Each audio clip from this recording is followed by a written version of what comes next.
Real Madrid have officially been knocked out of the Champions League with a 2-1 loss, a 5-1 on aggregate against Arsenal. Will this loss get Ancelotti the sack, and does Arsenal have a shot on winning the entire thing? With Real Madrid, I've been saying for a long time now about their issues. I've been saying it for months now, especially since the beginning of this year. And for some reason, Carlos Ancelotti just seems to just keep it going. That's how he thinks. He thinks that game after game, and then one click, just like that, they'll find their rhythm. But it doesn't work like that. Carlos Ancelotti, I've been saying for a while, has so many problems.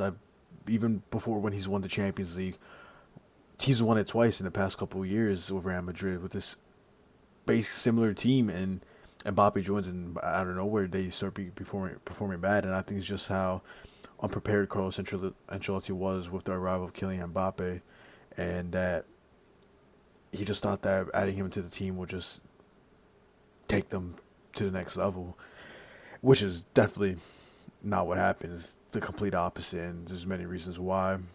I've said it also so many times, the reasons, and I feel like up until Real Madrid will solve them, I'm just keep on saying them. Number one, the starting 11 that they came into this match, I'm really confused on why. Here, this is how I would have started the starting 11. How it started is they had Alaba on the left with Vasquez on the right.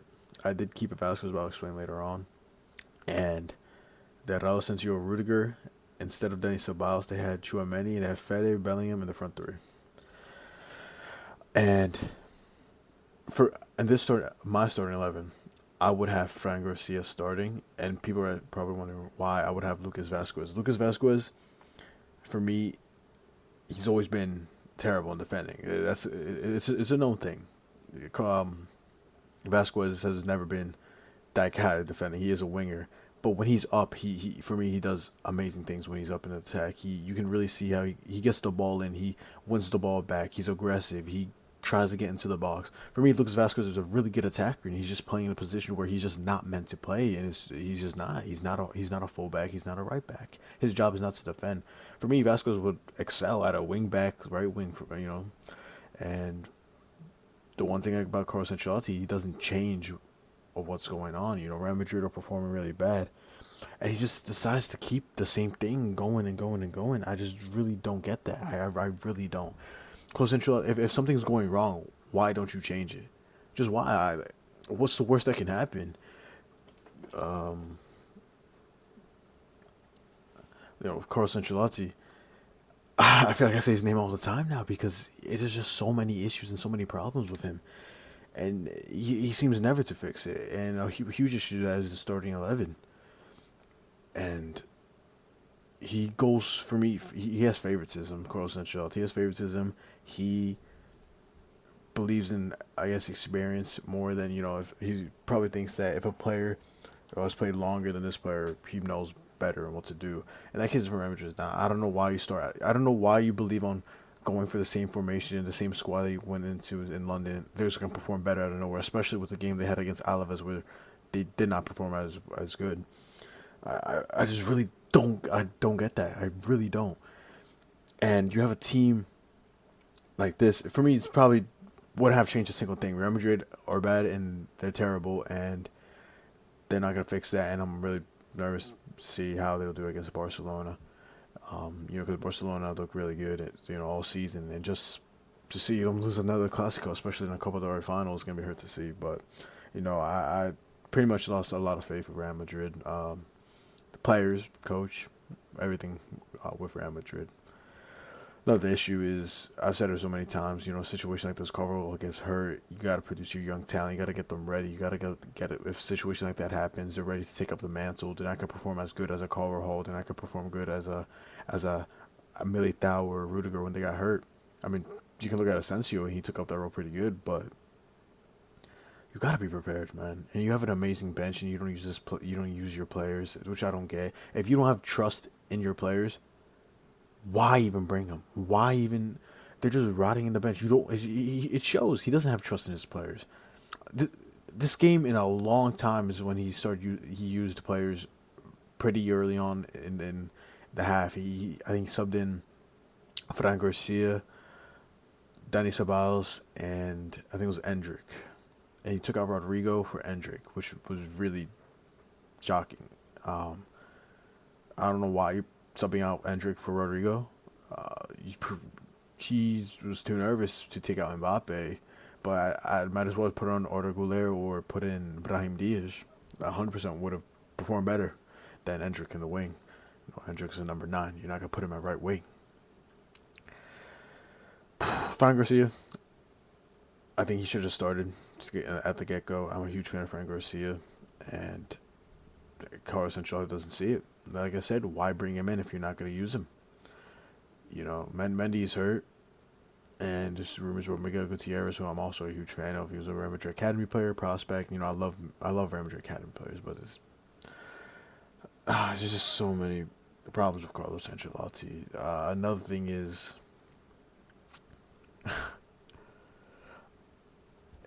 you just have to drop the players if they're underperforming. You know, Real Madrid didn't have a single shot on target for the first 35 minutes in the game.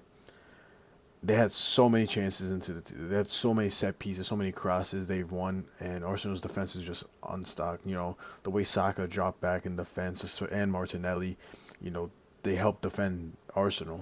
You know, Arsenal just looked way more confident, way more better, way more prepared than Real Madrid. And it's a shame. It really is. You know, Arsenal, on paper, the best set piece team, the best defense team, amazing attacking players.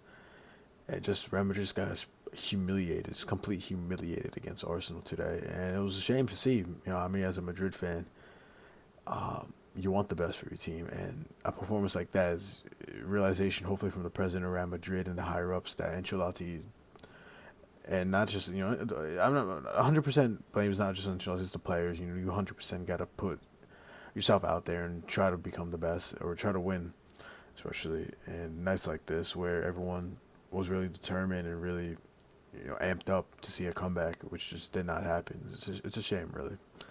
Arsenal just looked it's amazing. You know, Declan Rice, what a key player.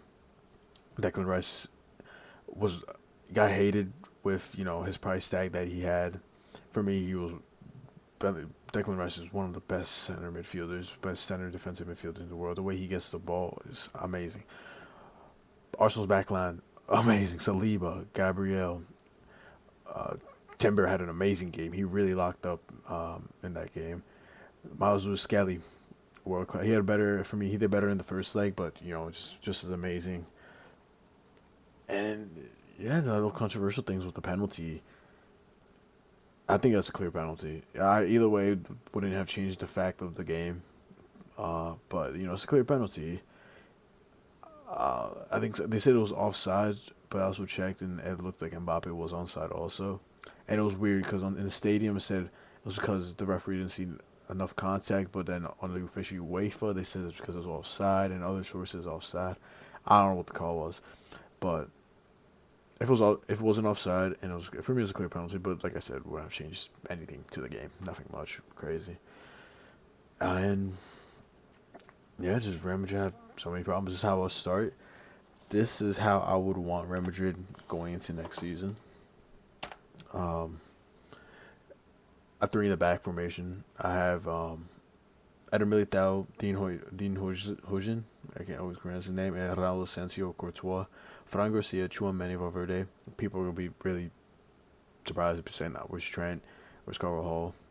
I have Vinicius Tobias. I'm a huge fan. I'm going to go on definitely later. Kylian Mbappe, Jude Bellingham, and Brahim Diaz. Or Vinicius Jr., Brahim Diaz. For me, I think this would solve Real Madrid's solution. Really, 3 in the back with, if you want to put Trent in there, sure. For me, it just works the same way with Vinicius Tobias. And, you know, he was a Madrid Academy prospect player. He was playing Shakhtar Donetsk, went on loan for 2 years around Madrid, you know, in the Castilla. And then I guess Real Madrid didn't believe in him and then sent him back to the Castilla, sent him back to Shakhtar Donetsk in Ukraine.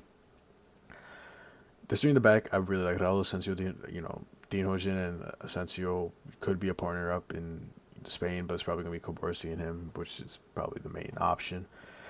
Eder Militao, if he comes back from his ACL injury, and also you have, you know, likes of Rudiger, if you want to say his was Vallejo, you can, and also David Alaba. I think this just benefits Real Madrid having so much depth and good talent into the team. You know, one player gets hurt, one's tired, boom, Alaba in for Dean, or Rudiger in for Asensio or Militao, whatever. That's what Real Madrid need, and that's what they didn't have this year. They didn't bring in any talent. They didn't bring in anybody in the defensive role, and that was the key played a key factor, but also did help Raul Asensio getting minutes. So Fernando Garcia, he's such an attacking fullback, really pacey, really strong fullback. And I think he would excel in this left wing back role for Real Madrid. He is such an underrated player. A huge fan of him in Castilla. I still remember his assist that he gave to Isco when he it was on his debut for Real Madrid. Went to Real for 2 years, and then he had a great year. Called off for Spain, won the Nations League, and Real Madrid decided to bring him back. And I was a huge fan of Fernando Garcia. Definitely got more minutes than last year, but still, I think he should be Real Madrid's starting left back. They'll put Camavinga left back, Mendy, anything to try to not put Fran Garcia in, and I just think that's just stupid. Tchouaméni, Valverde. For me, Tchouaméni has ups and downs this year. I wouldn't mind seeing a Zubamendi. We need more of a defensive holding midfielder, and Zubamendi is really good with that. But hopefully Tchouaméni can find his proper form, because he 100% can do better than he has. With Fran Garcia and Tchouaméni also in the bench for them, I have Mendy and Camavinga, and there's Fede Valverde with Dani Ceballos, also in the substitution role. There's also other likes, if you want to look at Modric, Rodrygo, or whatever. Right wing back. Right now I have Vinicius Tobias. If Carvajal gets better and he comes back, great. If Trent joins Real Madrid, sure, great. I think Trent would also excel in this role as a wing back. But I'm just going off how I would want Real Madrid. As much as I like Trent, I don't want him in Real Madrid. Vinicius Tobias, I'm a person that loves the academy, loves growing prospects, want Real Madrid to be the best with their homegrown talent. And Vinicius Tobias, sure he wasn't, a youth kid growing up in the ranks of Real Madrid, but he played in the Castilla for a couple of years, played really good, and hopefully he gets the chance that he gets, and hopefully probably not in Real Madrid, but somewhere else in Europe. Because for me, I think he's a fantastic fullback, and I think he'll excel because he's such a pacey, strong right back, and I think he would actually do really good in this wing back role. Same with Carvajal. I think Carvajal will do amazing in this wing back role. Here, it gets controversial. Rodrygo, I'm a huge fan of Rodrygo, and as much as I love Rodrygo, he's not going to fit in this team because it just wouldn't work for Real Madrid. I don't think Real Madrid can go into next season with Rodrygo, Bellingham, and Vini. It just wouldn't work. You have 3 left wingers that want to play there, and it just can't. They just can't. So, I have Vini in the left, and Mbappe has played in the right. I feel like he's known for playing the right in the start of his career in Monaco and PSG. And, what's the worst going to happen? What's the worst going to happen in this year? Going into the year that doing crazy. So, I just say put Mbappe on the right, see how it goes. You also have the likes of, put Bellingham maybe in the back in that false 9 role, or drop Tchouaméni, put Bellingham more in the back, and sign a proper number 9. I don't know if Victor Groiker is. I don't know if Alexander Isak. Whatever. I don't know. And here I have Vinicius Jr. The substitutions don't really match up. Endrick especially would be, unless you want to play Endrick up top and then have Bellingham more in the back. That, for me, will also work as well. I just think because Endrick is young, it's time to grow. But he's 100%, 110 times deserves more starts next season. Real Madrid, you got to try stuff. You can't just go on week in and week out with the same formation and just think that they're going to just click out of nowhere and start winning. That doesn't work like that. It never does. So, you have so much depth if this happens. You have Brahim Diaz, Nico Paz, Endrick, Mendy, Camavinga, Ceballos, Modric, Carvajal. I think this Real Madrid team would really work. And it's a shame how Real Madrid ended off this year. But my predictions for the Champions, I'm going to make a whole different video about it, but I'm also going to talk about it here. And I think that it's just hard. It's really hard. PSG and Arsenal is going to be an amazing match. Same with Inter and Barcelona. But I do believe that PSG will get the win against Arsenal, and I believe in the other. I think Barcelona will beat Inter, and it'll be a PSG versus Barcelona final. And the winner is, I don't know. I don't know who's going to win, honestly. They're both top teams, and, best team wins, At least I don't have to go watch the games being stressed out how Real Madrid does. They're knocked down. It's a shame, and I love the team. And there are so many problems with them, but, it's good to see, just to sit back and see how the Champions League goes without any stress. So, hope you guys enjoyed this video. You can tell I'm ashamed. It sucks to see your club get knocked out in that type of way. Humiliating. But if you guys enjoyed, and we'll see you next time.